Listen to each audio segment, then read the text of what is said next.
天天向上提醒您本期看点：来自全国的中国好茶代表团带来你不知道的茶文化。我们首先要来抽取一位卧底，伪装者再度回归，王鸥、蔡卓宜、锤娜丽莎组成姐姐找茬团。抽中卧底的那个人，你要来影响其他5个人不猜中伪装者。我们是茶祖之乡姐妹花，后置大概有1000多年的一棵古树，它的市场价格应该是在可以说。我是来自贵州铜仁的评茶师，我给大家带来的呢是贵州抹茶。一博洗碗洗的可以，你的已经出来了。我尝尝一博的，就是胆汁儿。我是来自四川成都的曾小龙，是一位长嘴湖茶艺传承人。峰哥做这个动作的时候，这个肚皮白光一闪。我叫王鑫，为什么说是茶神的女儿呢？节目组安排的，对不对？我也给大家带来了苗家的传统6道茶餐。接下来进入到没吃完呢。我是来自长沙铜锅窑制服手艺人，经过6亿年的时间形成了一种冰激岩，喝出了6亿年前的冰川的味道。我们中华好茶代表团都已经一一揭秘完毕了，究竟谁会是伪装者？首先排除。还是有些犹豫，你觉得？我觉得这2个也很有嫌疑。这2个也很假，我觉得这个就特别假。他不需要会什么东西嘛，只用给大家推广美食就好了。谁是卧底？有可能是一博。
好了，各位亲爱的观众朋友，欢迎大家收看由猿辅导在线教育独家冠名播出的《天天向上》。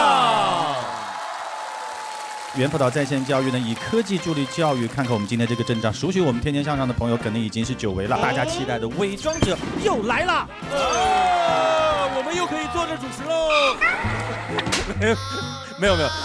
看来又到了和导演组这个斗智斗勇的时候了。对，然后呢，我们这个兄弟团呢是身经百战，但是并不是百战百胜。对，百战一千败啊！今天我们有请我们3位最美丽的嘉宾，欢迎3位。大家好，我是王鸥，我已经算了一算，有2年多，快3年没来天天。怎么搞的你们？哎呦，是的，自己人。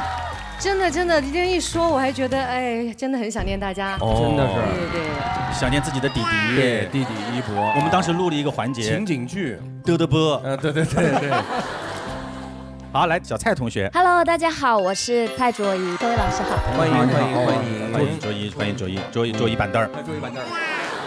哇，这位是哇。大家好，我是第一次来到天天向上的，看似臃肿。实际是肥胖，确实臃肿。娜丽莎，欢迎3位。韩哥，我们今天的主题是来自哪里呢？我们播出的时候呢，正是清明节。那么在清明节的时候呢，我们有一样东西会变得特别的珍贵哦，就是明前的什么东西？茶叶。哦，采摘茶叶。对，明前茶是贵如金。哦，清明节之前的气温啊，普遍的偏低，然后那个茶叶呢，它的这个虫害会比较少。哦，然后掐尖儿掐芽儿的话呢，那个味道是非常非常的纯美，产量稀少。所以我想问一下，平常你们就是几位姑娘爱不爱喝茶？我喜欢看别人喝茶。你直接吃那茶饼，对不对？对。咣叽咣叽，这斤普洱可以啊。酒来一饼。我喜欢茶，但是我自己喝的话，只有在中午12点之前喝才可以。啊？为什么？12点之后喝就会睡不着觉。哦，就很敏感。对对对。你中午12点睡什么觉啊？很喜欢这种艺人，还有早晨啊！我们的早晨已经是下午4点了。所以意思就是说，其实也不喝。菜菜同学呢？我除了水就只喝茶。哦。对，然后很喜欢早上晚上都喝。你喜欢喝哪种类型的茶？我喜欢喝普洱和绿茶。现在春天就刚好是喝绿茶的时候，嚼春嘛，是吧？对，咀嚼。峰哥爱不爱喝茶？哎，我特别爱喝。你爱喝就爱喝，不要来一个哎，我是特别爱喝茶，被电击了。你爱喝什么茶？我喝的是那种，我喝的是岩茶。哎呦，峰哥这个是很会喝茶，岩茶真的是价格非常高，因为只有像峰哥这种财务自由的人，真的是很养胃啊，岩茶，对不对？峰哥这人就是干净，切花倍干净，对不对？对，岩茶也是非常非常讲究，而真正的好的岩茶其实并不多。是，见啊。大张伟呢？我的故事非常之励志哦。我是一个爱喝绿茶的人，真的。我喝了10几年绿茶，我喝成了绿茶代言人。哎呦啊，你看看，就这个味儿，这个味道全都给喝回来，就是冲着这目标去的，有恒心啊。王一博喝不喝茶？哎，我也觉得茶挺好喝的。哦，我之前在剧组喝过冷泡茶，就是一个演员老师给我一些茶，然后晚上把茶泡进去，就是温水里，然后第2天就可以喝了，很好喝，就很清淡，然后也能提神。绿茶，对，绿茶。韩哥喝什么茶？平时？巧得很呐！我也喝岩茶。中国是茶叶的故乡，这神农尝这个百草，然后好像中毒了，中毒了以后呢，就开始说煮点水，赶紧洗胃。这个时候就从树上飘下几片树叶，落在了煮的那个水里面，煮出的那个汤喝了以后解毒了，然后从树上飘下来的刚好茶叶。就有这么茶，所以他最开始他是茶的始祖，从那个时候开始就有这个食用茶叶的。当时茶呢，我们中国说是叫吃茶，因为茶叶是可以本身泡完了以后是可以嚼着吃的。对，崔娜的懂，那是吃茶饼。对，那么我们今天就请来了中华大地各个地方的这个茶叶盛产地的一些优秀的代表，我们掌声有请中华好茶代表团，有请。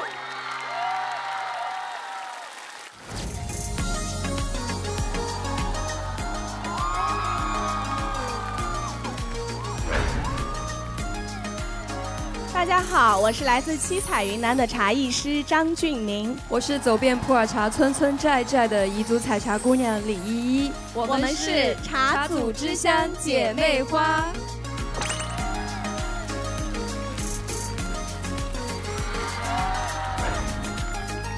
大家好，我是来自贵州铜仁的评茶师秦玉，今天为大家带来的是鲜为人知的贵州抹茶，凭抹茶之香，蕴中华茶味。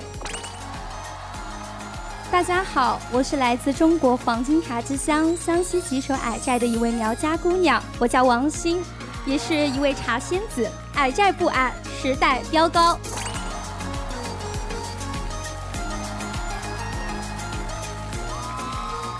大家好，我是来自中国的曾德国，我是一个玩了22年泥巴的制服人。大家好，我是来自四川成都的曾小龙，我也是一位长嘴湖茶艺传承人。欢迎各位，欢迎各位！我们现在逐一揭晓这一次宝藏团之前，我们的伪装者系列的传统不能丢。我们首先要来抽取一位卧底。哎呦，还是有卧底啊！ 6位中国好茶代表团成员中，暗藏着一位非茶行业从业者扮演的伪装者。兄弟团和真相团就要靠自己的火眼金睛判断出究竟谁是这位伪装者。同时，兄弟团和真相团中还潜伏着一位卧底，卧底的职责是保护伪装者，迷惑队友。真真假假，虚虚实实，考验眼力的时候又到了。我好像玩这个就没赢过，没赢过。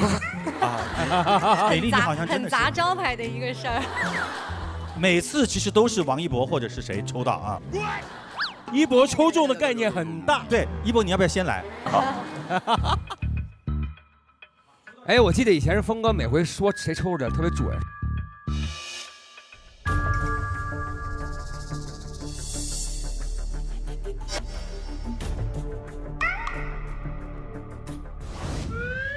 来，美丽你先来。我就看一眼。你先来啊，看你能不能够抽到。我还是不要了，每次都偷偷看，偷偷看，不要给别人看到。都躲在后面看啊！来，峰哥。嗯。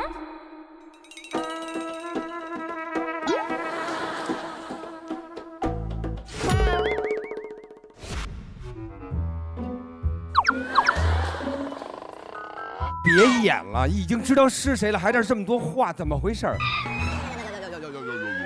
哎，没有了，怎么可能没有？我，好，各位，中间有一位已经成为了卧底。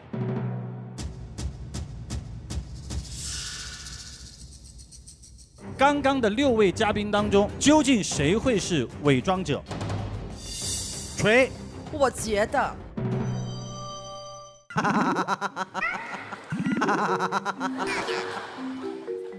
哎，谁？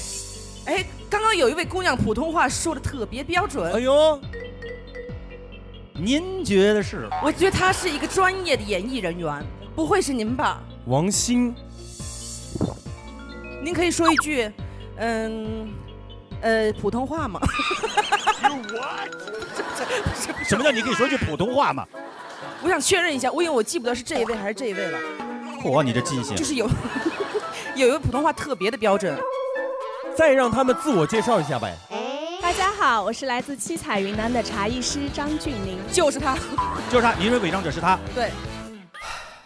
好，第2位，美丽，你觉得是谁？你不感觉是那小龙吗？哇，他拿的这个壶很专业。我跟你说，我们伪装者是经过几个月节目组去专门训练他，其实他跟正常要工作的人就差这一步了。我觉得是不是秦玉老师啊？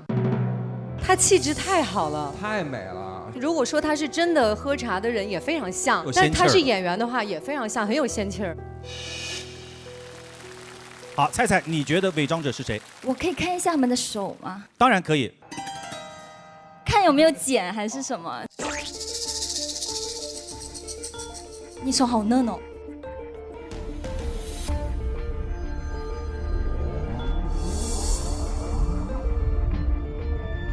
所有人的手掌都很嫩，只有那位德国。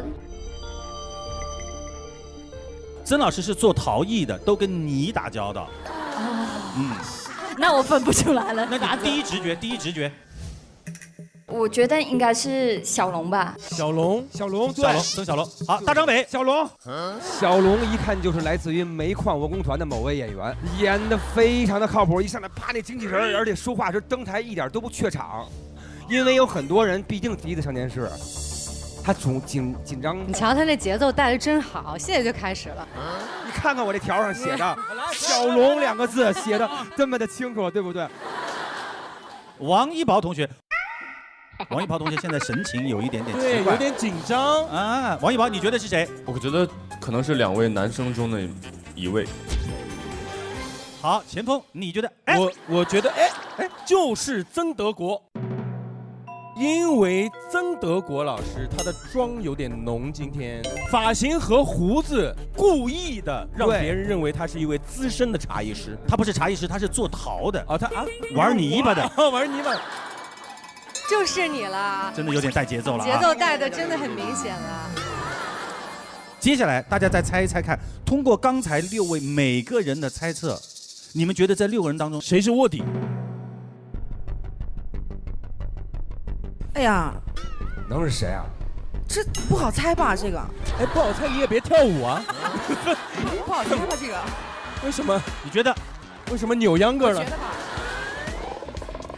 你看我干嘛？肯定不是他老师。为什么？演技过于之浮夸。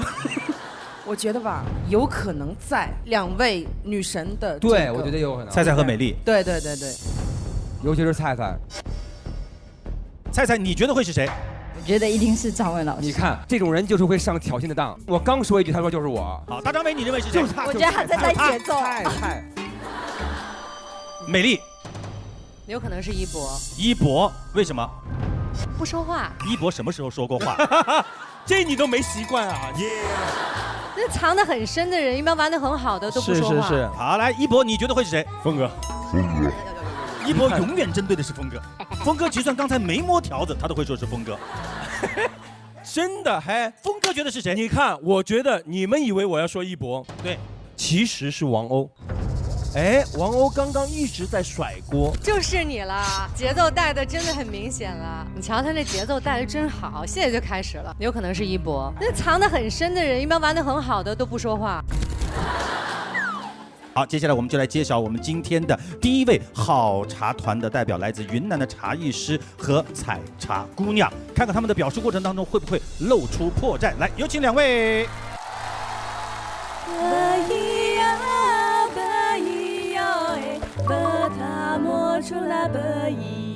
没喝好。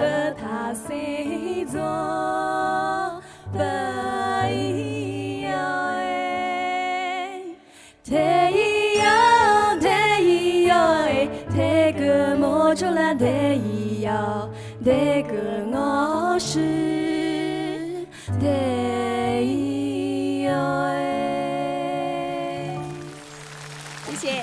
就最后这一句准了，最后准了，可以。刚才2位唱的歌是什么意思？这个意思呢，就是我们彝族的一个歌曲叫《彝香美》，它的大概的意思就是说，山里什么最美？山里茶树最美。那么田地里什么东西最美？田地里采茶的姑娘最美。哎呦。云南呢，就是可以说是一个产茶的圣地了。说起云南的茶叶呢，我们都知道是普洱，但是云南是不是还有很多别的茶？对，云南除了就是普洱茶之外呢，也是有很多的品类，譬如我们的滇红。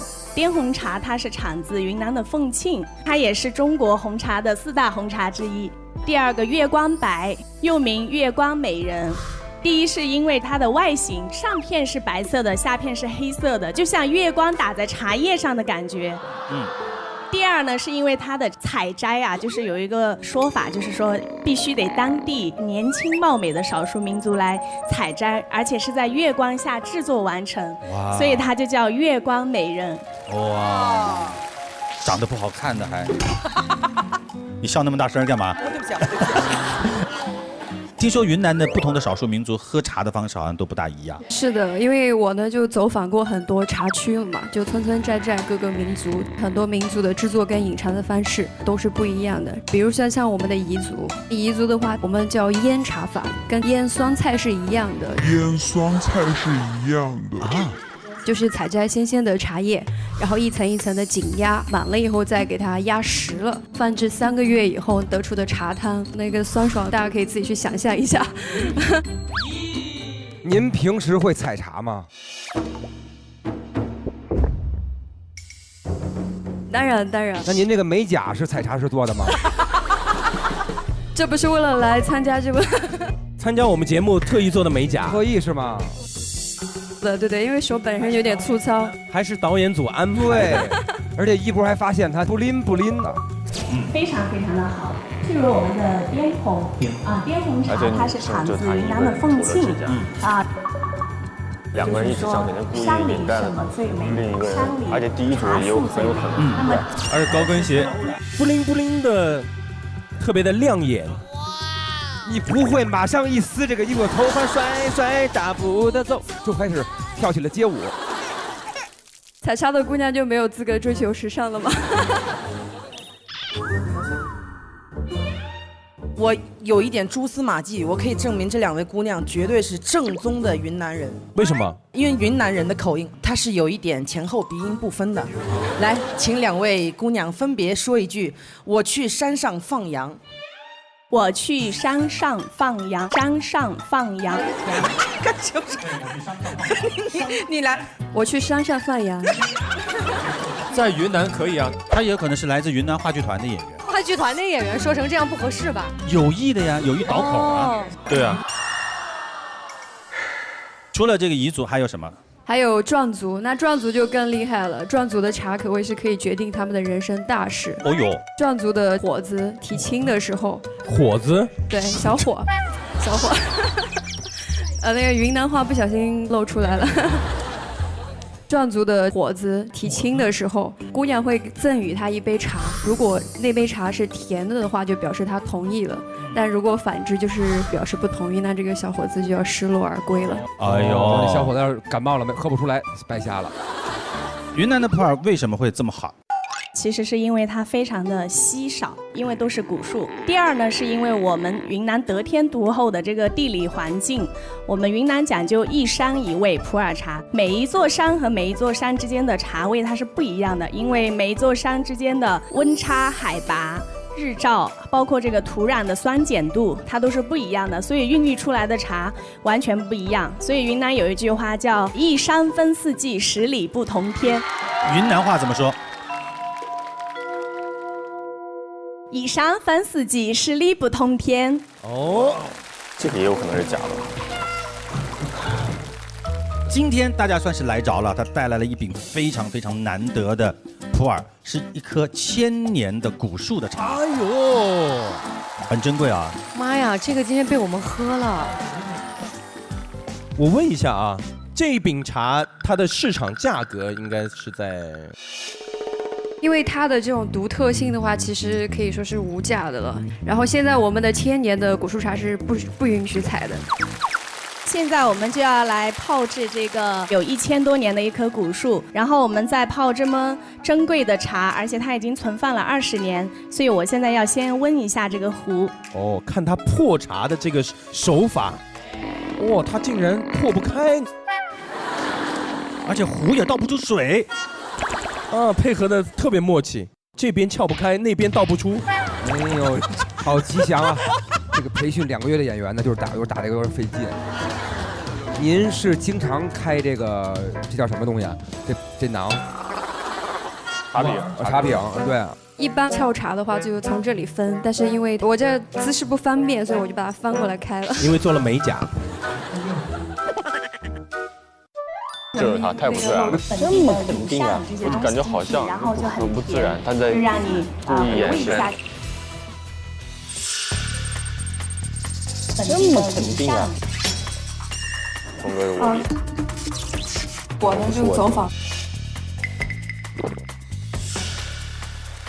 因为这个茶呢，就是放的时间太久了，所以我们要唤醒一下它。这个过程大概要20秒。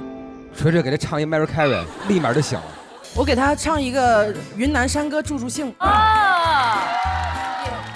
3，拿着青春陪你了，拿着青春陪你了，在和你一起让我说话永远陪我下的结让我发生。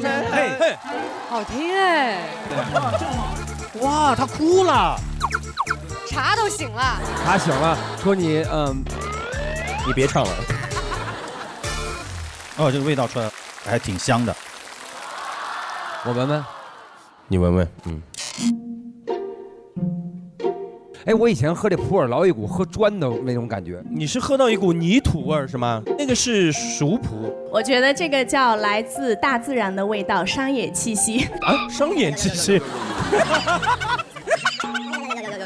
现在我们就要来泡茶。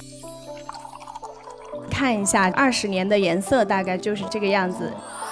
现在还没有完全的就是冲泡出来，如果说在后面几泡的话，它会更深一些。我们来试试看吧。那个美丽不能喝啊。我可以，这个茶必须得喝，我睡不着也得喝。谢谢。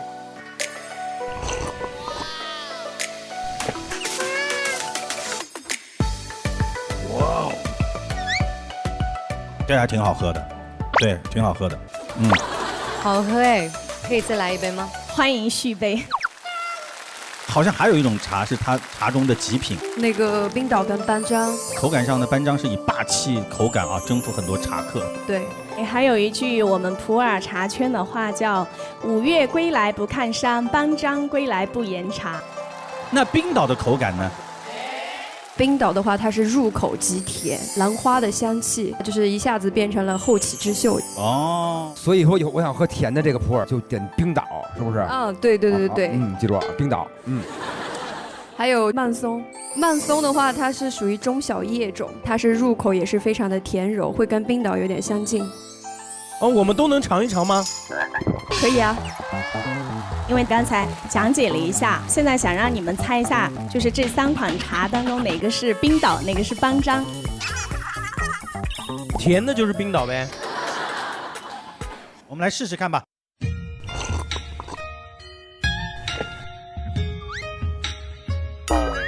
这个不甜，大老师不是传统意义上的甜，它是相对别的茶来。哦，不是那种喝可乐似的哈。哦。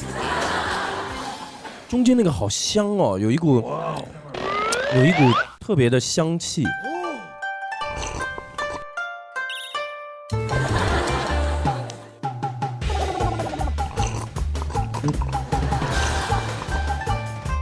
曼松中间的，班章，冰岛，啊，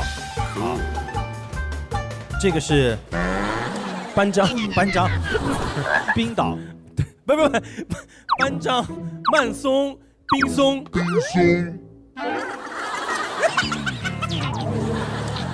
我觉得这个应该是班章，冰岛，然后这个是曼松。一博，你能有感觉吗？就我喝不出来。菜菜，我喝不出来。第一口喝上去就感觉这个好。我觉得这个这个特别淡，这个特别重，这个稍微好一点。请揭晓一下。正确的答案是班章、冰岛、曼松。一开始喝了以后觉得这个更浓，为什么呢？它虽然是很浓，但是你入口之后，它立马就能回甜。哦，谢谢2位。接下来我们有请我们的真相团和我们兄弟团来提出质疑，你们觉得他们是不是伪装者？我们可以提几个问题吗？当然，俊宁，我想问一下，你是专业就是泡普洱茶的，还是什么茶都泡？学茶艺呢，就什么都学过，但是因为一直长在云南，所以对普洱茶更熟悉一些。哦，那生普跟熟普的这个冲泡时间来说，是一个怎么样的比例？等会儿且慢，你知道正确答案对不对？你管我？我问出来就很专业。时间的话就是循序渐进。循序渐进，你要觐见谁？那水的温度呢？水的温度要保持在多少呢？100度是最好的，但是因为我们云南这个海拔太高了，烧不了这么高的温度，所以就是它的这个沸点为准。你们平时的工作都做些什么呢？就是茶艺师、采茶姑娘。她是采茶姑娘。是的，是的，采茶，然后拍茶。拍茶是什么？是这样拍。因为很多的茶香它都是很偏的，我们会去把它挖掘出来。啊，茶叶猎人了。兄弟团，这2个人有没有伪装者？我们请一博发言。一博是完全深刻的看出了一个人。对，一博已经认定了。哇，其中一个吧。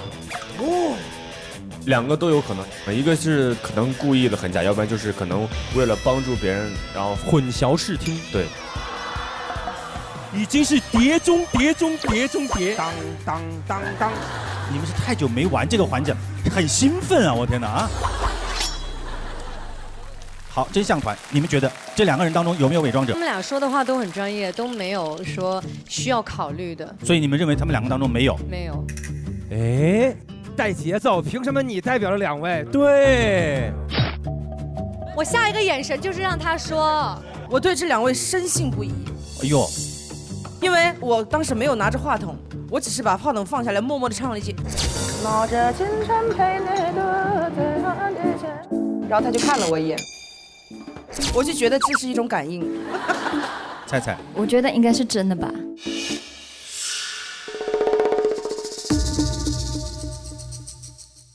谢谢这2位姑娘，下面我们要来一位来自贵州铜仁的评茶师秦玉给我们带来的贵州抹茶，来有请秦玉。来，您给我们讲一讲。我是来自贵州铜仁的评茶师，叫秦玉。今天我给大家带来的呢是鲜为人知的贵州抹茶。那很多人可能都会以为抹茶它是日本的，其实不然。抹茶早在我国隋朝的时候就已经出现，它的兴盛时期是我国的宋朝。日本来了一位荣西禅师，他把我们的抹茶和我们抹茶的品饮方式点茶一起带到了日本。从此，抹茶和点茶在日本得到了发扬，并且传到现在，应该说是达到了极致。但是当今呢，我们中国的抹茶和日本的抹茶是不相上下的。我们问一下秦玉，为什么贵州会有这么好的抹茶呢？我们贵州的山区特点呢，就是高海拔、低纬度、多云雾、寡日照，这样的气候呢，就会使得我们的茶青原料它的氨基酸含量特别的高，然后它的茶多酚含量比较低，所以它就会非常的鲜爽，苦涩味就会比较低，适口感会很好。所以呢，生态环境就孕育了贵州出产最好的抹茶。这一看就是真的，这个一看就是真的。我给大家展示一下，就是抹茶它的冲泡方式，就点茶。一人拍一个学一下吧。来，王一宝。我来，我喜欢抹茶冰淇淋。不要加后面这3个字嘛。好，学一下。给大家简单讲一下点茶法，它所使用到的器具呢，就和平时的不一样。首先最主要的是它要用到一个黑色的盏。这个叫什么？盏。对。哦，不叫碗哈。注水的容器，这个叫汤瓶。另外一个很重要的冲泡工具呢，就是这个茶筅。不是，这个特别像洗碗的，也有一点像。这个是茶筅，它就是用来激荡茶汤，然后激起汤花，就是我们的那个泡沫。第一个是越白越好，第2个是越细密越厚越好，第3个是摇盏，摇得越久越好。那我们可以来试一下。这就是抹茶，这里也给大家补充一点小知识哈，就是抹茶和一般的绿茶粉是不一样的。绿茶是直接采摘了以后，按照正常的加工工艺，就是摊青、杀青、揉捻、干燥制作而成，然后再把它磨成粉。而抹茶它也是粉状，但是呢，它在采摘之前的20天就要先遮阴，就是用遮阳网把它遮住，它的颜色会更绿、更鲜活。而绿茶粉有一点暗黄的颜色。秦老师一定是真的。是的，特别专业，跟上网课似的感觉，哇，好厉害！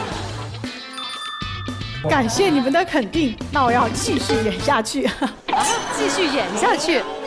啊，说漏嘴了？真真假假之中嘛。哇，老戏骨。那我们在展示冲泡之前呢，所有泡茶的这个应该必有的一个环节，对，把主要的2个器皿先把它烫洗一遍，少量的水就可以了，然后转洗一下茶筅，转洗我们的碗。温杯洁具完成以后呢，我们就可以用这个茶匙勺取茶叶。我们的这个茶匙呢，它的1勺是0.5克左右，3勺就可以了。在日本啊，这样的茶匙都很贵。首先把碗叫盏的地儿就不可能便宜。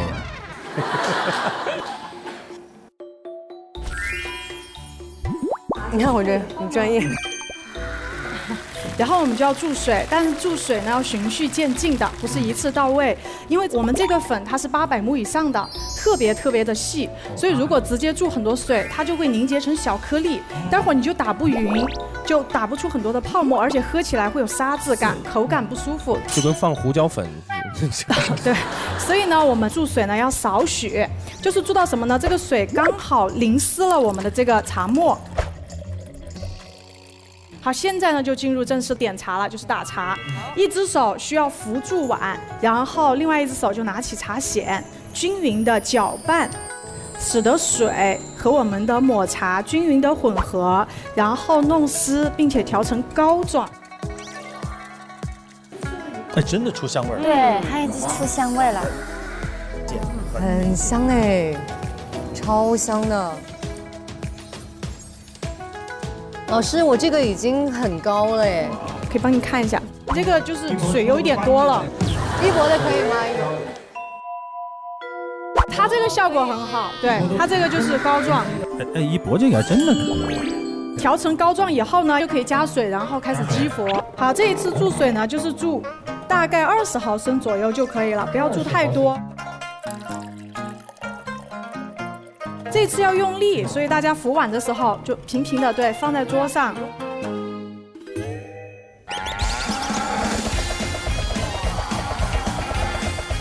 一博这个刷这个不是，一博洗碗洗的可以。如果要出泡沫快的话呢，就是 Z 字形或者是 M 型。哦呦，秦老师这里出泡沫了哟。哦，它是上下上下。一博的这个就是我听到了很明显的打碗底的声音，打碗底泡沫就会出的很少。其实这个时候调高才打碗底，这个弦要稍微抬起来一点。哦，哇，这喝一杯茶，所以人家叫茶道嘛，我们只知道倒茶。哎，你看。哇，老师打的这个好绵密哦。对，就是要打成很厚的样子，然后到时候分给大家喝的时候也一定要有泡沫，这个汤花才是它最精华的地方，它喝起来会很滑，口感很舒服，而且很清新。谢谢老师。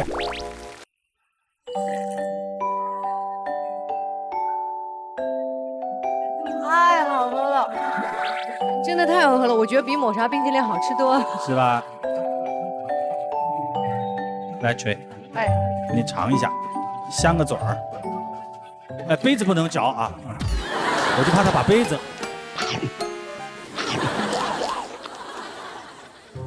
我是不是没有找到诀窍？对，你这个有不能打在它的底部。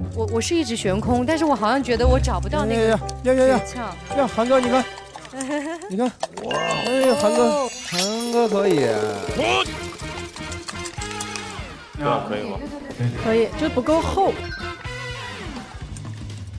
打的泡沫真的比我打的密，对，我怀疑是我的这个器皿不够好，我要换老师的这个。对，有问题要怪别的东西，不能怪你自己。有问题就怪别人。对，一定是别的出了问题，我们是没有问题的。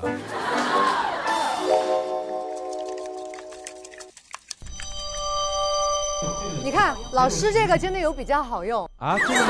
对啊，你看。可以找到了问题的根源。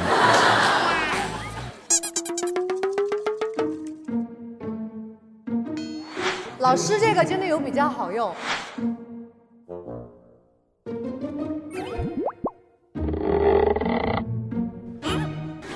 看王一博，你看也学坏了，你看到没有？王一博也换了一个器皿。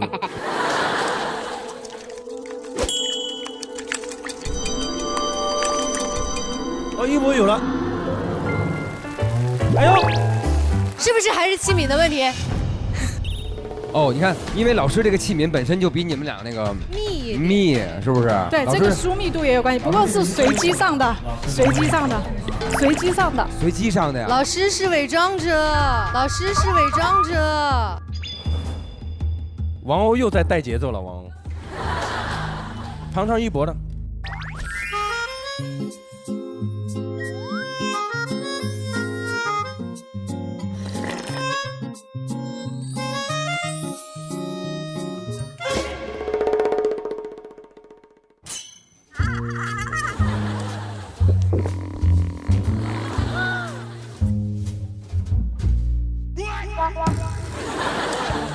好苦啊！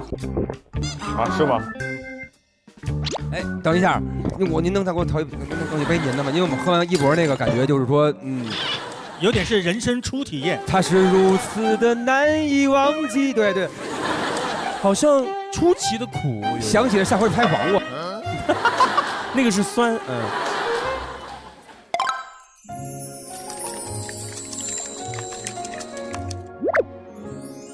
是前后打是吗？对 ，Z 字形或者 M 型。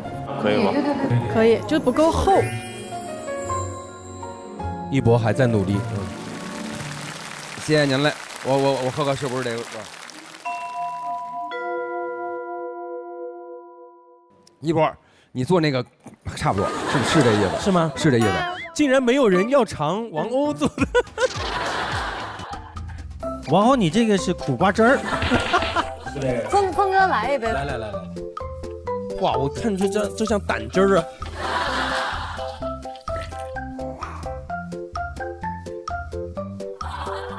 怎么了？哦，就是胆汁儿。胆汁儿啊。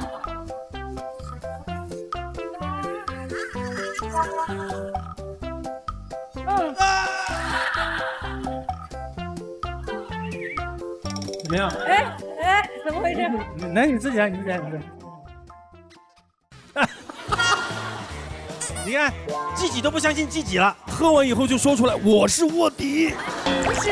王鸥，这个粉有问题，粉有问题。现在都怀疑到粉上了，再接下去老子坐的椅子都不一样。它是涩的，而且是苦的。其实就如果用力打起，就是我说的汤花，它就不会那么苦了。这个真的味道完全跟老师的不一样。一博，你的呢？泡沫多，口感应该好一些。你看一博这个泡沫很多哎。哼。恨什么恨？粉也有问题。比我的好不到哪儿去。我要告诉大家啊，这个秦老师呢是国家1级品茶师，这个职业究竟是做什么的呢？秦老师？其实评茶师呢，就是他是专门评定茶叶的好坏。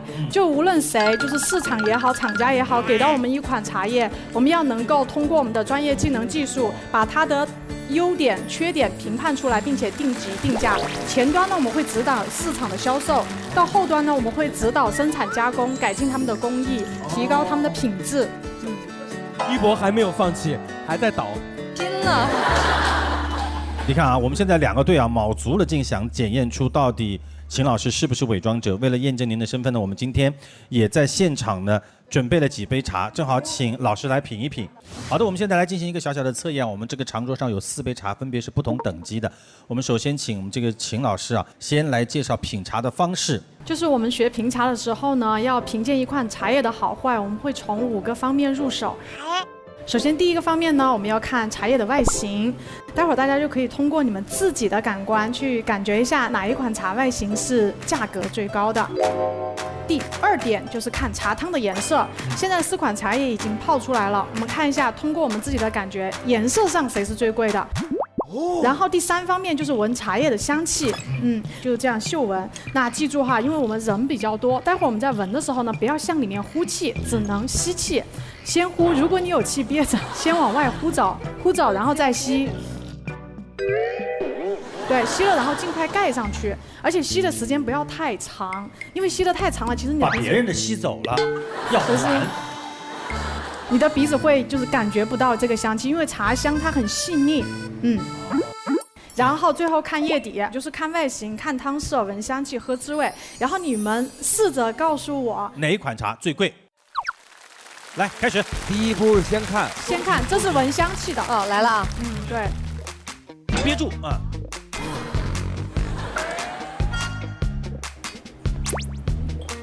好，峰哥可以来看茶汤。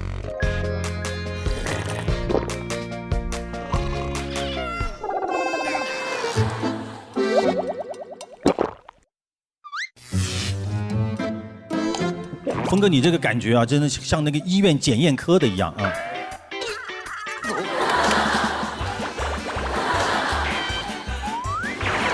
怎么了，王一博？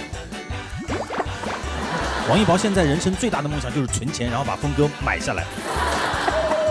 因为峰哥长在了王一博的笑点上啊！我已经有答案了。哟，好，大家都喝完了。接下来，各位亲爱的朋友，来说出你认为最贵的茶。这个吧，好，这一款好，对，也是一样，这一款。好，大张伟肯定也是那样了。对，我突然说就是这个，我都没喝，我就知道是这个。我也觉得是这个。这个好，菜菜。第一个吧。第一个来。第2个吧。第2个，哇，现在大量的都集中在第2款是最贵的茶。对。第3款、第4款无人问津。首先看外形，这4款茶叶就是绒毛最多的是1号和4号，白色的绒毛最多，也就是它们的细嫩程度是最高的啊。我们的细嫩程度决定了成本，因为采单芽，它的价格是越来越低的。对，所以单芽做的茶叶，它的成本就是最高的。所以这个就是最老的，这个就是最老的，一点白的都没有。怎么了？我们几个就喜欢喝这个。对，就喜欢喝这个。从外形上来看，就1号和4号是这里面最好的，原料最细嫩的。菜。但是我们在1号和4号里面来比较，我们大家直观的就能看得出色泽的差别。有一款是黄色，有一款是绿色。1是黄色，4是绿色。这是绿茶，所以它的干茶也要绿，汤色也要绿，叶底也要绿。我们现在可以再喝一下，就拿它和它或者它比。哎，被老师这么一说，好像滋味就是不一样了。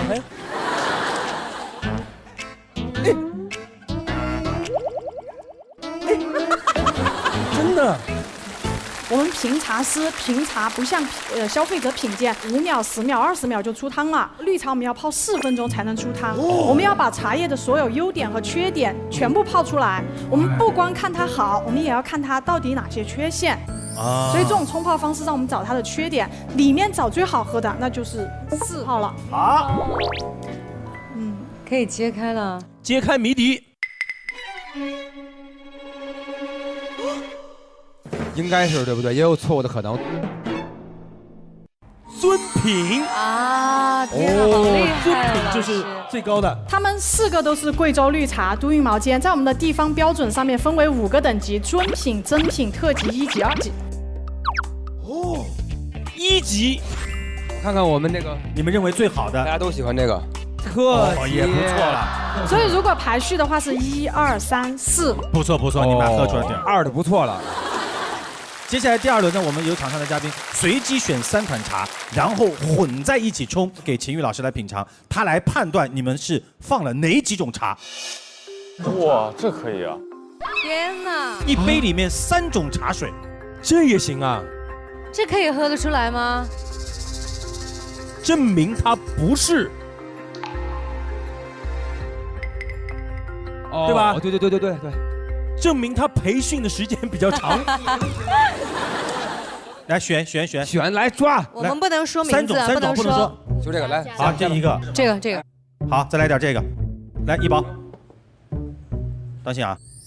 我们要冲几分钟啊？就冲2分钟左右或者1分钟左右。哦，老师还在听着，老师可不嘛。哦，这个汤的颜色真太奇怪了。又不黄又不绿，好，老师可以了，老师，老师请回头，哇，老师现在其实也还蛮忐忑的，对，比较忐忑，因为他要一口喝出里面有哪3种茶，我们现在喝都不见得记得。先闻，哦，我跟你讲，这可是全国都可以看到的节目哦，真的。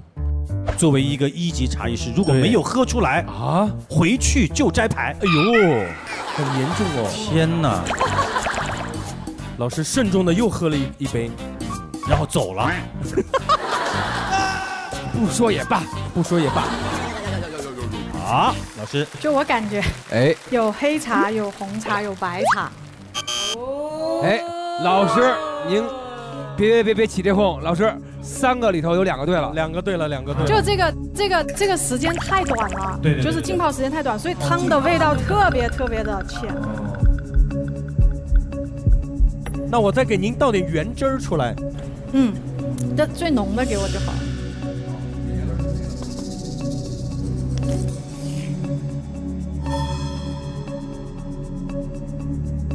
哦，有它，特别浓。乌龙。还有呢，乌龙、黑茶和白茶。好厉害哦！就是浸泡时间，所以就是不同茶类的浸泡时间会不一样，但最少要4分钟，对，否则就太浅淡了。我们刚刚泡的太少了，对，污渍没有出来，所以我感知不到。对，对，我们谢谢我们的这个秦老师给我们分享这么多茶的知识，让我们真的是惊叹于啊他在茶艺这一块的这个精深的研究和知识，真的。谢谢大家，还能从这个秦老师身上找出破绽吗？不是，如果说万一这个是假的，哇，我们节目组为了这一期节目安排一个人10年的学习，真的。节目开播的那一天，你看看，对，就为了今天这一期，真的是为了晃点我们，运筹帷幄，哇！好，谢谢。好，谢谢。好，学了这么多理论知识，大家应该也活动一下了。接下来这一位是来自四川成都长嘴胡艺非遗传承人曾小龙先生。主持人好，韩哥好，我是来自四川的曾小龙，也是咱们长嘴胡茶艺的非遗传承人。下面我先给大家带来一段我自创的龙门茶艺的几个简单的动作。好。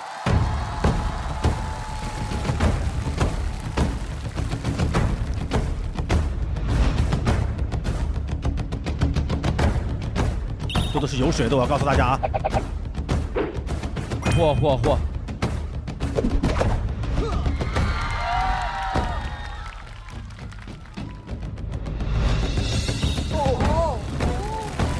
而且每个动作都是有名字的。抒情杯剑，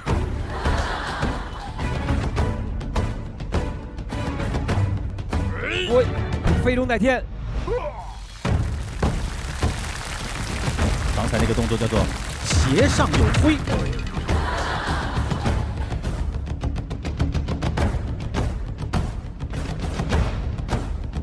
那没进去，哎。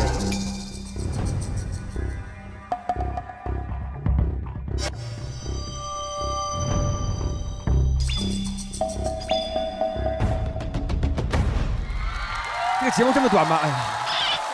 人家说了就几个动作，我们在成都啊，经常看到这个茶馆里面有长嘴茶壶艺的这种艺。是的，北京也有一些啊，大碗茶这个也是这种啊。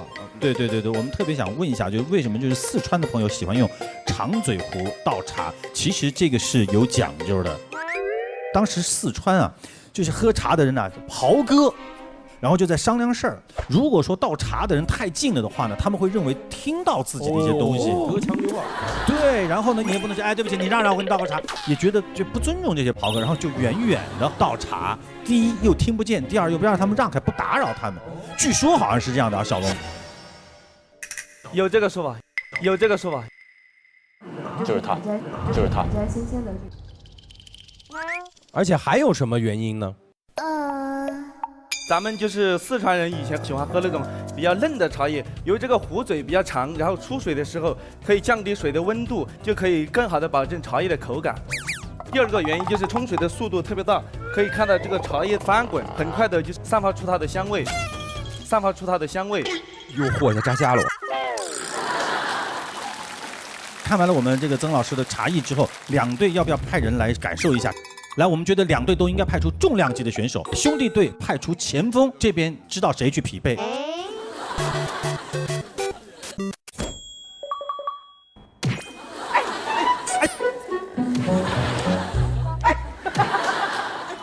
来吧，我先教峰哥一个花式耍花的一个动作，然后教咱们的女嘉宾呢一个就是插水的动作。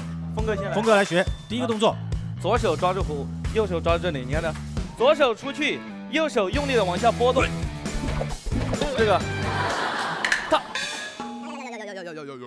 可以，你要这样抡起来以后，到头上的时候，到这个位置你要去接它。我来了啊！1、2、3，走你！1、2、3，走你！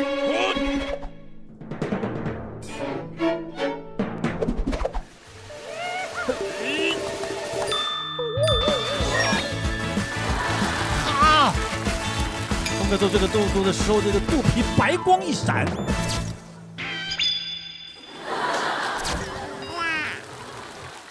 好，接下来纯儿你要学动作了，准备。这个你看，抓住这里，哎，对，很好，往下，对，1、2、3，好，另外一只手交过来。对，哎，对，可以了。1、2、3，走你，要对准。对。哎呀，我太难了。再来一遍，再来一遍。 1、2、3，嘿！1、2、3，嘿！嘿呀，品质。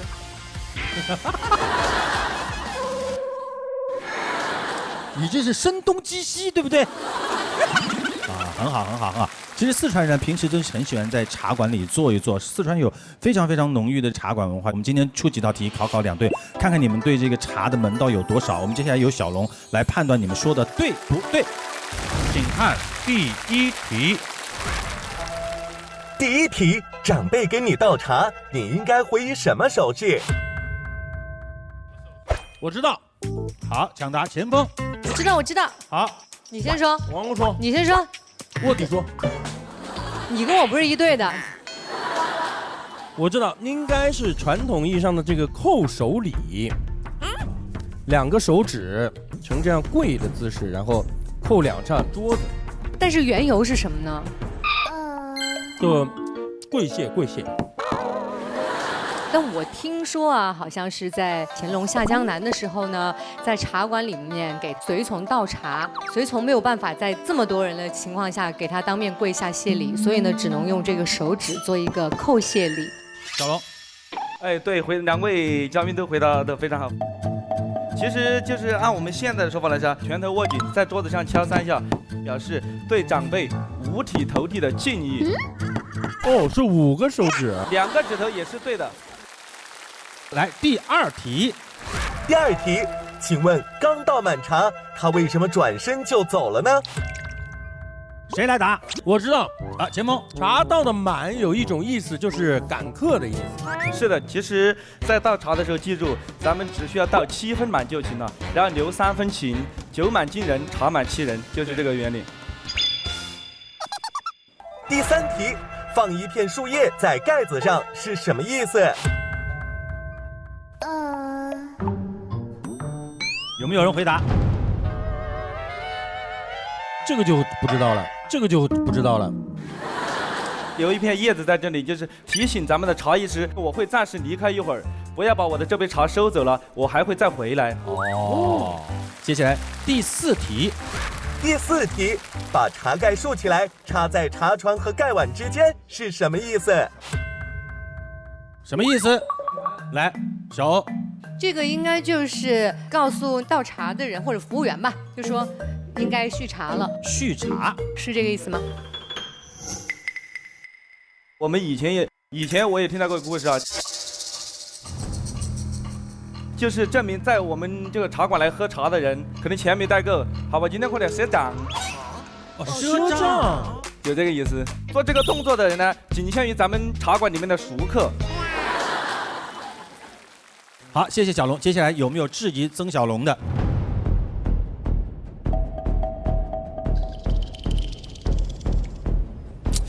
也挺真的感觉。反正你们节目组为了一个人都可以培训10年。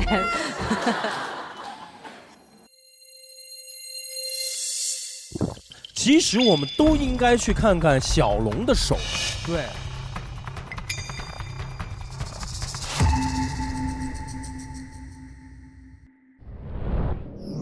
天天向上提醒您稍后看点。我是来自中国黄金茶之乡湘西吉首矮寨的一位苗家姑娘，给大家带来了苗家的传统6道茶餐，寓意着保平安、保和睦、保兴旺。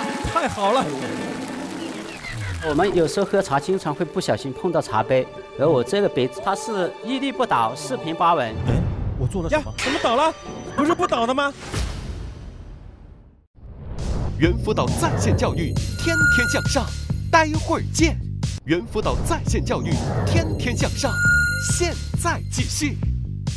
本节目由猿辅导在线教育冠名播出。猿辅导在线教育以科技助力教育。其实我们都应该去看看小龙的手。对。刚才我不是看他们的手了吗？他的手是就是有茧哦。好，所以大家也不是很怀疑小龙是不是？好的，小龙你安全度过了啊。说到茶叶呢，我们湖南是中国重点的产茶省之一，茶的产量呢在全国占据第2名，素有这个茶乡之称。下面我们要上场的这位就是我们湖南素有1两黄金1两茶的湘西的黄金茶，我们有请来自湘西吉首矮寨的姑娘王欣，来有请。湘西这里层峦叠嶂，山高路险，1两黄金1两茶的黄金茶，让这片神秘的土地更添丰饶。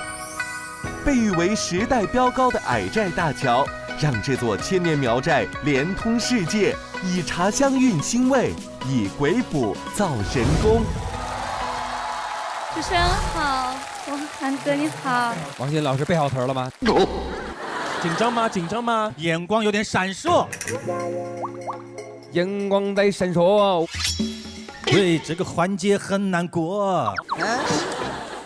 大家好，我是来自中国黄金茶之乡湘西吉首矮寨的一位苗家姑娘，我叫王欣，也是我们茶神苟洪吉的女儿茶仙子。这个姓很少，姓苟哦。苟洪吉的女儿。其实咱们苟洪吉茶神呢，是我们苗家自古以来祭祀的一个茶神。哦，对，他呢是没有一个具体的形象的。冒犯一下，就说是茶神的女儿，您是？您爸爸是仙人，是什么意思？不是，就是说我们苗家自古以来有祭祀这个茶神苟洪吉，大家都是他的女儿，是不是？大家都是，只要是茶仙子都是他的女儿，对。那您这个每年都是丰收吗？都是最好的茶叶吗？不是的，咱们茶神苟洪吉呢，他呢会将自己的女儿投身于我们的苗寨的村村在中。不要讲究那个普通话，没关系。对对对。这个村寨中呢，有这个茶仙子在啊，我们的茶叶就会产得非常好，而且会获得大丰收。哦。然后呢，我为什么会成为茶仙子？为什么说是茶神的女儿呢？是因为节目组安排的，对不对？不对，是咱们湘西呢，是每年都会有进行一个茶仙子的比赛，通过呢采茶、炒茶还有茶叶来进行一个评选，然后有幸呢今年成为了茶仙子。靠自个儿的才能。对。听说你们今天给我们带来的是湘西非常有名的黄金茶，拿上来给我们大家看一看。我们黄金茶呢，就是苗家以前呢，就是采的一个野茶。野茶。当时呢，咱们就给这个和汉族人进行交易，换取咱们的一个生活用品。当时咱们称黄金茶为换金茶，随着时代的一个演变呢，现在也称为了黄金茶。哦，这是什么一芽一叶？就是黄金茶的鲜叶，大家可以闻一下这个茶香。刚采出来的话呢，它是带着清幽的一个兰花香味。对。因为我们绿茶呢，它富有高氨基酸、高叶绿素、高水清除物，还有高茶多酚，以及呢，它有一个脆香鲜浓的特质。所以呢，我们这个黄金茶它可以做红茶、黄茶、黑茶。就是它本身是一种茶，但是它可以做成3种茶。对对。哦，这个还第一次听说。然后呢，也被中国的茶叶界的首席专家呢，陈宗茂院士呢，评为是中国最好的绿茶。那湘西自古以来就吃茶，对不对？对，在很久以前呢，就是将茶呢融入菜中，做成菜品。哎。当时呢，我们苗家人呢只吃茶，跟汉族相结合，做茶交易之后呢，才开始慢慢的喝茶。就今天呢，我也给大家带来了苗家的传统6道茶餐。哎呦，寓意着保平安、保和睦、保兴旺。太好了，来上茶餐。哟。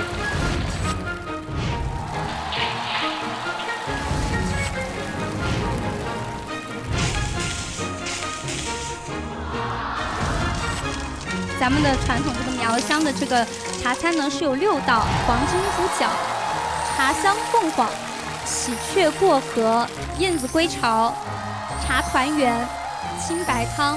它的摆放形式呢像一个梅花，因为梅花呢在咱们苗家寓意着吉祥平安的意思。对。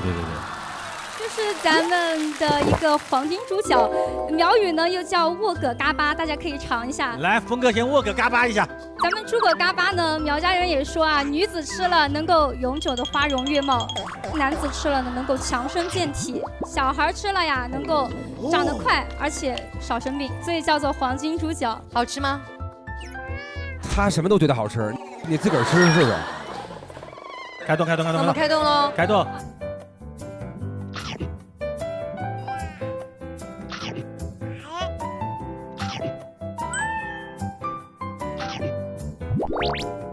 真的好吃，真的好吃。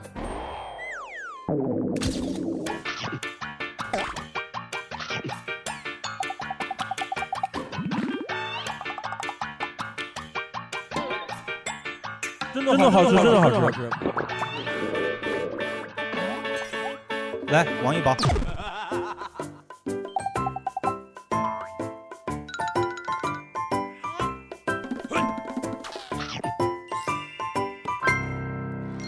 它这个里面是有茶叶对吗？这个对，那个是茶叶煎蛋。这个反倒茶叶的味道很浓郁。对，这个很浓。它呢是由3个鸡蛋打制而成，这3个鸡蛋呢分别代表了我们土家族、苗族、汉族。在以前呢，咱们3个民族相处的过程当中呢，可能会发生一些争执和矛盾。然后咱们德高望重的长老呀，就用这道茶团圆来教育咱们打破隔阂，团结一心，生存下去。只打蛋不打架。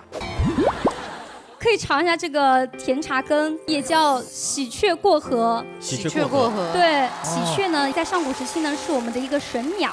有一天呢，它就携着神草呢，飞过咱们美丽的湘西，被咱们这儿的仙境所震撼到了，就将仙草呢种在了我们湘西，就产生了咱们一个黄金茶，也是一个黄金茶的由来。就它飞的时候衔了一根神草嘛，然后湘西特别漂亮，哇，好漂亮，哇，是不是？对，就是这个意思，被惊讶到了。好了，吃完了茶餐，接下来进入到质问环节。没吃完呢，没吃完呢。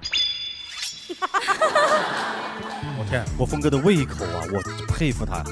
我们甜甜兄弟的胃都长在他身上，他到目前为止吃了4块猪脚，1大块鸡，然后1个肉丸。数着的。我的天哪！来，峰哥，有没有什么质问环节？我也看过这个矮寨的视频，感觉矮寨也不矮，当然不矮、啊，对不对？中间有一座矮寨大桥，特别的宏伟。为什么叫做矮寨？因为矮寨呢，它是苗语直译的，对，它的意思呢是，峡谷中的平坝。像德夯也是苗语直译的，它的意思呢是美丽的大峡谷。咱们矮寨大桥呢也被誉为世界级桥梁的珠穆朗玛峰，它呢创下了4个世界第一。第一个世界第一呢是跨径1176米，然后修建在咱们峡谷之上的桥梁。第二呢就是首次采用了塔梁分离的一个设计方案。第3个是世界第一呢，就是采用了鬼锁滑移的方法搭建的钢筋。第4个世界第一呢，就是采用了岩毛吊索的结构和碳纤维的高材质引进。咱们矮寨呢，不仅不矮，还是一个时代的标高。因为咱们美丽的大峡谷之上呢，有一座拥有着4个世界第一的桥梁——矮寨大桥。那为什么要在这里架一座桥呢？为了走，为了通过。为了通过，因为咱们矮寨呀是湖南通往四川的一个必经之地。对，如果不架这个桥的话呢，如果到那边去的话，花很长的时间。对，就要通过这个矮寨公路。矮寨公路呢，地势非常的险峻，通过的话呢，就会经常发生交通事故呀，然后还会堵车，一堵就是1整天。所以修建了这座矮寨大桥。了不起，一桥横架，天堑变烘土。对，矮寨大桥真的就是一个了不起的奇迹啊！一根铁索承载了一座桥的重量，也承载了当地千千万万人的一个心愿，连接起了峡谷的两岸，创造了世界桥梁史上的一个奇迹，而且有4个第一，让世界再次见证了中国建造的力量。我们谢谢我们的矮寨姑娘王鑫。好了，请问大家有没有觉得她伪装者的可能性很大？同时，大家不要忘记哦，里面有一个卧底哦。我们先叫王欧发一下言吧。啊，他跟我肯定不是一伙的。谁跟你是一伙的？你说，你已经有火了，我告诉你。你怀疑他吗？我怀疑他，不就等于告诉你们我是谁吗？啊，已经是卧底的身份公开了是吗？纯儿，我觉得吧，非常有嫌疑。你看。非常有嫌疑，因为刚刚我们坐在那儿，大老师坐，我说大老师你看，一直在背词儿，菜菜，你觉得？我觉得他在用这桌菜来，就是贿赂我们。黄金猪脚，苗语呢又叫沃葛嘎巴，大家可以尝一下，可以尝一下这个甜茶羹。对，就是说打马虎眼，就是让故意拿这个转移。想起来了，对，我们的视线。而且他只是展示了背词儿的功力，对，他没有展示任何的才艺。而且就像刚刚3位女嘉宾说的，他拿这一桌来堵住我们的嘴。峰哥，你没有诗人嘴短吗？我短了，你看，所以他就有很大的嫌疑。王一宝，你觉得呢？我不知道，他介绍了，对，只有吃，但是没有介绍茶。对，有关茶的啊。好了，各位亲爱的观众朋友，接下来最后一位嘉宾即将上场，而且等一下就要揭晓我们当中的伪装者和我们的卧底到底会谁。最后一位嘉宾有请我们来自长沙铜官窑的国家级的陶艺师曾德国。大家好，我是来自长沙铜官窑的制壶手艺人，我叫曾德国。制壶手艺人哦，因为我们这里是有一些乡音，所以他说我是制壶手艺人。他制服了所有的手艺人，看看能不能制服我们。您做了多长时间的壶了？从制壶开始，至今已经有22个年头了。22个年头，制服了所有的手艺人。究竟什么样的壶是好壶？我从3个方面来概括一下。首先，我们是看壶的外表，像我们相亲一样的，首先看颜值，只有喜欢了，我们才有进一步的去了解它。所以第2个方面，我们就是看它的工艺，像这个壶的壶盖吻不吻合，它的细节处理到不到位，还有它的设计的一个比例协不协调。第3个方面呢，我们就是要看它的实用性。实用性。实用性就是说，我们用这个壶的时候顺不顺手？顺手。还有一个就是我们出水流不流畅。对。所以我们建议呢，买壶的时候一定要买有这个球形的一个出水孔。如果我们没有这个球形的出水孔，它可能在泡茶的时候，你一片叶子就将它堵住。哦，高级这个。这是古董吗？这做的很像古董。做了一个3星堆的那个。我们是根据那个3星堆出土的一个文物，就是平顶金面罩。我们这个金面罩是象征了人的一个身份和地位。这罐子可以放什么呢？这个是用来做纯茶的，也是一个装饰品，就是实用和装饰。哎，有您的名字啊，对，有名字。那肯定是真的了呀，哦，就有名字对吧？这你就小看我们节目组了。节目组为了今天节目弄了10几年的一个培训。对。这个壶呢，在现在的话，我们应该看到很少，是吧？对。它这个是唐代的一个叫魔印天花手持壶。这个作品呢，是我根据唐代的一个器型而制作的，它的烧成技艺也是按照唐代的一个传统的烧成技艺。这个作品我是在金凤凰的创新设计大赛上拿了金奖的。哦。还有参加了德国的一个文化交流展出。因为它现在不符合现在人的一个使用和审美，所以做花器还是比较可以的。那这个壶原本是做什么的呢？这个是在唐代的时候，我们出去务工，就是凉茶出去喝的。哦，喝茶的。这个也是您的作品啊？这个是一个陶壶，就是我们取名叫天圆地方。我们煮茶的时候，大家有没有遇到一个问题，就是用陶壶或者铁壶煮水，煮到一半的时候烧开会从壶嘴和壶口喷出来，这样很不安全。所以我这个壶呢解决了这个问题。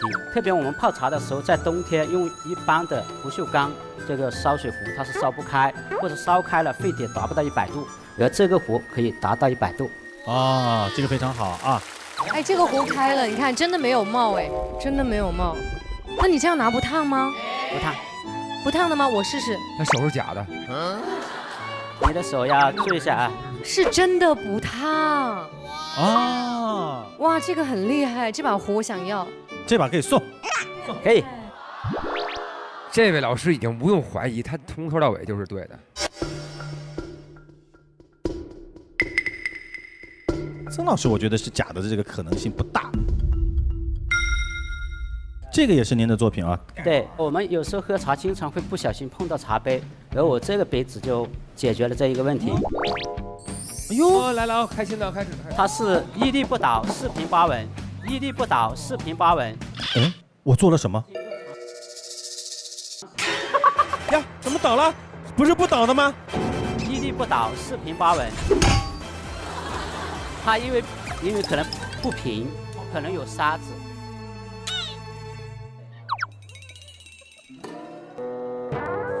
你看呀，不是你不平，而是这板不行。因为它是布的，它是布的。对，它是布的，哎，这是布的，对。除了这些，我还有一个比较非常满意的一些作品，这个叫冰极岩湖。冰极岩呢，在6亿年以前冰川时代的时候，火山喷发，经过长时间转化，形成了一种石头。这个冰极岩在我们全世界除了南非有10%以外，主要在我们湖南的安化。出黑茶，出冰极岩。所以这个壶呢，当时我们是根据了香茶配香气而设计的。我们泡的一个是紧腰茶啊。所以这个壶是用一块石头打磨出来的吗？对，不是，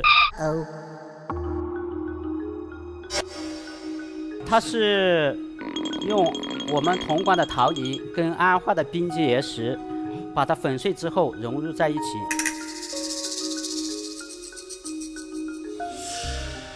哦，我们首先第一次是洗茶，第一杯茶要洗了，我跟你讲，好喝的要洗啊！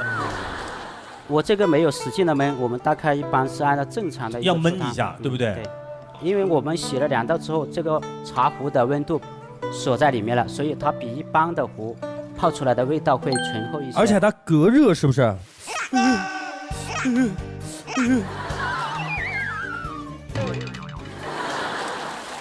我们是不是应该请这个秦老师上来也喝一杯？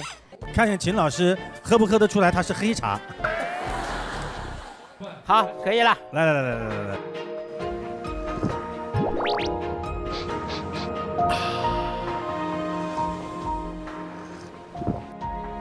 喝出了6亿年前的冰川的味道。怎么样，好喝吗？就是黑茶的特点，就沉香、沉醇、滑感，在汤里面都有。对，这个黑茶喝了之后刮油刮脂。峰哥，这个适合你，峰哥。刮一刮。好了，谢谢我们的这个德国兄啊，接下来进入到质问环节，两队有没有要向德国兄来提问，证明他是伪装者的？那老师制一把这样的壶，基本上需要多久的工期啊？我们首先是成型，还有天气的原因，因为天气如果太潮湿了，它干不了，这个时间可能要长一点。哦，天气的原因。您这手艺是自己学的，还是有师傅还好多年传承？我是自己学的。这个应该比较真，根本不用。这个比较真，表示尊重。对。好的，谢谢我们的曾老师。我们中华好茶代表团都已经一一揭秘完毕了，你们心中有没有伪装者的人选？而且不要忘记，我们开场的时候还抽出了你们6个人当中的卧底。接下来，请两队分别进入到真相室，给你们5分钟时间讨论，请你们谨记身边的每一个人，真相马上就要揭晓。所以我们3个人里面没有卧底，那肯定就是他们抽到了。等一下，你们2个中间有没有卧底？我们把条现在拿出来吧。别，这个违反规则了，这违反规则了。我可以啊，我也可以啊。搞得好像我不愿意一样。你还是有理由。哪一个？你觉得？我觉得这2个也很有嫌疑。他们俩其实也很专业。这个就特别假。他一直在倒茶，然后讲他的东西。我觉得这个叫来自大。我觉得是他们仨。这几个都是有技术的。他谁嫌疑最大？我们在那坐着休息，他一直在后面。因为他跟我们讲的就是描绘一些故事比较多。我们湘西呢是一个3族结合的一个地方嘛，对吧？分析来说的话，只有他没有事情做。确实。我觉得这个也没什么问题，因为他就只是等于说是一个文化传播使者。对他不需要会什么东西嘛。得想他们以前那个套路，以前都是说要会点才艺的嘛，要展示的人才是假的嘛。他这个技术也很明显，这个首先排除。这个让我们提问，然后让我们回答问题，但是那些问题你看就是都能答得上来的。请看第一题，我知道。如果他是一个就是练武术的人，这是一个平常的学啊，就是演员可能先培训过这个。他如果是一个学武术的，很容易就掌握。对啊，而且我刚刚那个动作基本上学2次就会了。哎，是不是？说的是。他们还在讨论吗？哎呀，你们干嘛？卧底们，快点吧，卧底们！你们不要被王鸥带节奏带走了，他就是卧底。你是怎么看他喊的？但是我觉得那个女人，我觉得要判以前是不是都是展示？好吧，那我们好，时间到。天天向上提醒您稍后看点。我们来看看，到底是不是伪装者？他用吃来迷惑我们。为了证明你们非常聪明，再给你们2次机会，猜出谁是卧底。2次机会好像不太够，还不够吗？够。张开锤看我的眼神已经有一种。You don't know me。猿辅导在线教育，天天向上，待会儿见。猿辅导在线教育，天天向上，现在继续。本节目由猿辅导在线教育冠名播出。猿辅导在线教育以科技助力教育。好，时间到。我跟你说，他们3个人卧底太严重了。他们3个当中有卧底。对，这3个人真的是思前想后在那里。我觉得前锋是卧底。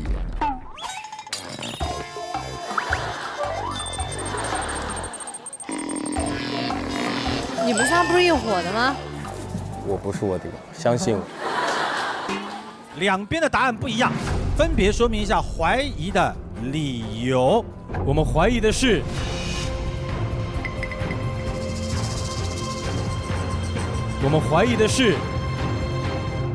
曾小龙。为什么？因为以节目组的这个方向和出发点来考虑的话，其实越真的人就越假。说不定小龙就是一个武术指导，或者说是一个武打演员，他学这个东西会很简单。对，而且他一直抱着这壶啊。对，好，壶不离手，他就要显示自己，感觉我就是干这个的，怎么着，看，就是这种感觉。一博，这是你的意见吗？就是我2边就是选不定，一个是第一组嘉宾，然后还有一个就是这个小龙。对，因为倒茶这边就4个问题。然后很快就过了，显示了一个茶艺。但是如果学武术、学棍子的话，其实有点相通的。他观察到，因为峰哥学那个刚才那一招，马上就学会了，连峰哥都能够这么，什么叫连峰？我也是多才多艺。是，感觉他一下就学会了。这东西要学个3天1星期，差不多也就差不离儿了。好，所以你们怀疑的是曾小龙。来，我们的女孩子们，你们怀疑的是？我们怀疑的是。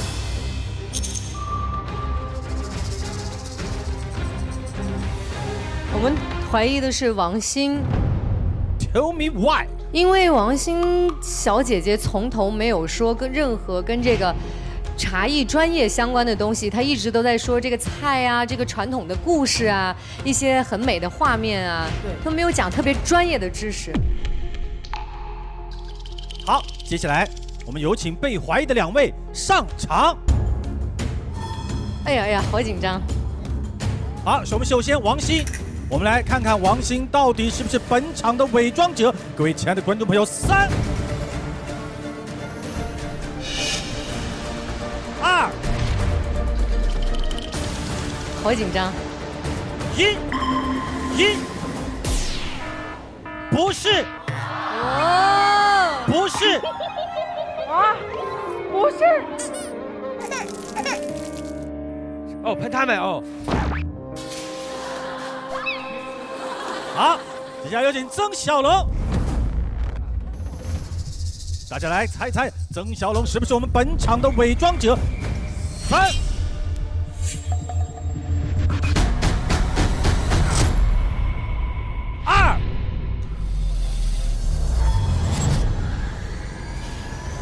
1，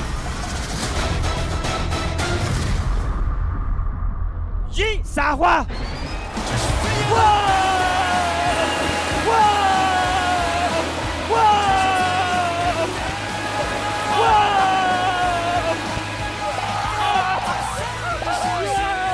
来，下一个。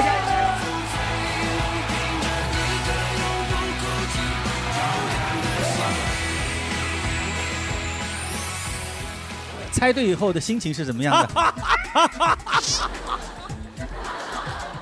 高血压，注意，没必要这么高兴。说明在经过这么长时间的休息以后，我们这个脑子还是够使。不是你们的脑子够使，是他们的脑子不够使了。他们没有恢复状态啊！大家来猜猜看，他们3个人当中谁是卧底？来，王鸥啊，是我吗？自己都说跟谁是一伙的了。对，王鸥半天一直在自爆。弟弟，你说是我吗？是吧？我们接下来公布一下，大家都认为王鸥是卧底，那么卧底就是王鸥是王鸥，什么都没有，王鸥不是卧底。哇！好，你看看，来，2位到中间来。女人的心呐，海底的针呐。好，再给你们一次机会。不，为了证明你们非常聪明，再给你们2次机会，猜出谁是卧底啊！2次机会，两次机会好像不太够，还不够吗？够。刚才锤看我的眼神已经有一种就这种感觉。肯定是锤，是锤吗？肯定是他，因为他刚才临出来的时候还要说，我觉得另外那个也很像，很有意。哪个？你觉得？我觉得这2个也很有嫌疑，是不是？我当时就有点犹豫了，还有想说算了，写了。等一下，我们已经赢了这个比赛，对不对？如果我们卧底猜2次都没有猜对的话，赢了也白赢，也是很没面子。输给女孩这是正常的啊。谁？锤。好。You don't know me. I got you. 完了。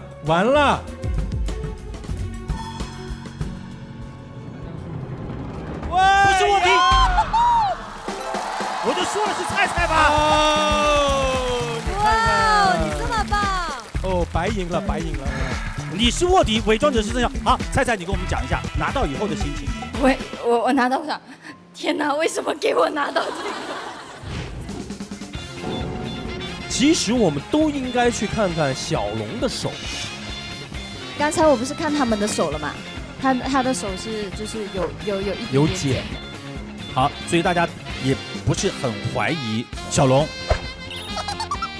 我觉得他在用这桌菜来贿赂我们，是不是？刚才你忘了还在说什么？你只记得吃。如果分析来说的话，只有他没有事情做。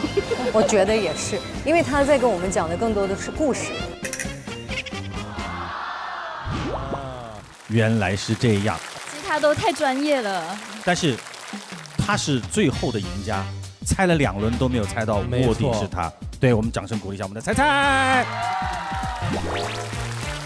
下面我们有请真正的长湖技艺传承人，真正的曾小龙。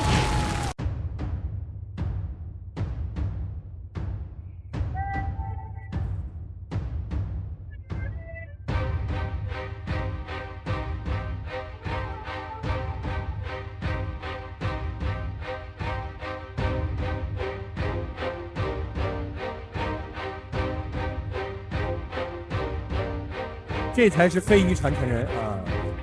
大家好，我是非物质文化遗产项目成都同福茶艺的传承人和立项人，我也是成都市首位茶艺工匠。我们请他来展示一下。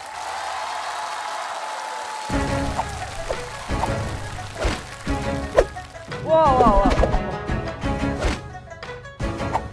这也是一门功夫哟！嚯！哎呦，帅哎！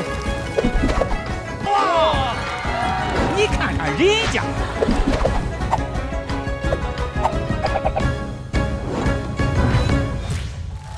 漂亮！这个太厉害了，这怎么会说出就出，说不出就不出呢？实际上是这样的，以前呢，我们的传统长嘴壶，那个壶口开水直接倒进去，我们表演的时候这样一捂，那水就满天飞，哦，对，就没法表演。你如果把这儿封得太紧了，空气进不去，然后这个水就倒不出来嘛，它没压力嘛。哦。但是又要让空气进去，又不能让水出来，这就是个矛盾。但是我呢，就发明了这个格之后，这个水在里面有的啊，对，但是水倒不出来啊。你看。这个格就是我发明的长嘴壶壶口格漏，现在也推广到了我们的整个行业。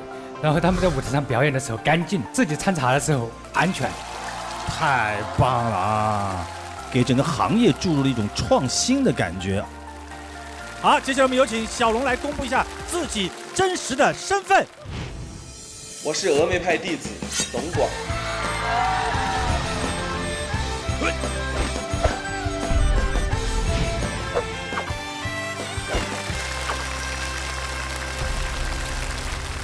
这次作为伪装者来到成都，向曾老师学习花式长嘴壶茶艺。曾老师是吧？哎，峨眉派动画。哎，对对，终于看到本人了。曾老师也非常耐心和仔细的给我科普了很多四川茶文化的知识。你看我们那个传统的长嘴壶，你看这一把啊，这一把可能就是几十年、上百年的历史了。上头，下去，当，不要动。虽然我有武术的功底，但第一次接触到长嘴壶茶艺的时候，还是很明显的感受到非常的困难。没对，你看，你是扔完之后，你这个手枪这样去找他去了。大。对，就这样。OK。哎，1、2，走。哎，对了，也可以哈。作为一名四川人，我想借这个机会，把咱们四川的茶文化和长嘴壶文化，更好地展现给大家，让更多的人喜欢上这项古老的技艺。这也太厉害了吧！董广是世界传统武术锦标赛的冠军啊！现在传统武术在实战当中是真的有用吗？像比如说我们接触的就是传统动作嘛，就是现在给大家的感觉就是花架子。对。但是你要真正的去领悟每一个动作的意思，它的含义是在什么地方。因为经过长期训练的话，它有那种反应机能在啊，速度啊、力量啊什么都有的啊。其实咱们峨眉武术当中具有代表性的拳术有像咱们的峨眉拳啊、通背拳啊。象形拳术有蛇拳啊、猴拳啊，器械的种类有像我手上的猴棍，然后板凳拳，还有峨眉剑。非常棒，非常棒啊！你被大家猜对了是什么心情？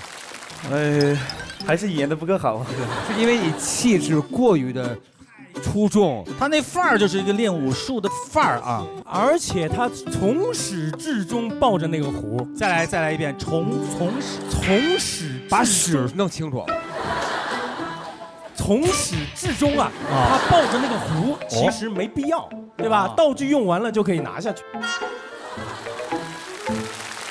茶文化在中国真的是源远流长，现在越来越多的年轻人也加入到了喝茶的行列。我们也非常希望通过我们本期的节目呢，让所有的朋友能够爱上中国茶，爱上中国传统文化。是的，其实喝茶的好处真的是非常的多，对身体有益，也能够陶冶情操。品一杯好茶，韵东方好味。猿辅导在线教育，天天向上，待会儿见。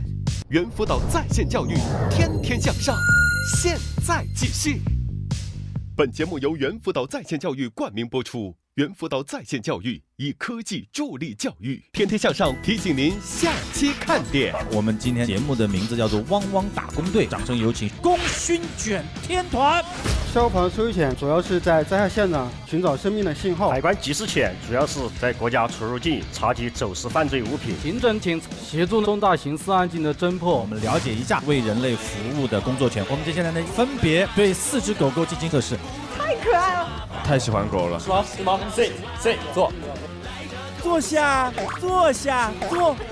哎呦，我发现我们的一博不要在演艺圈了，你可以当一名训犬师。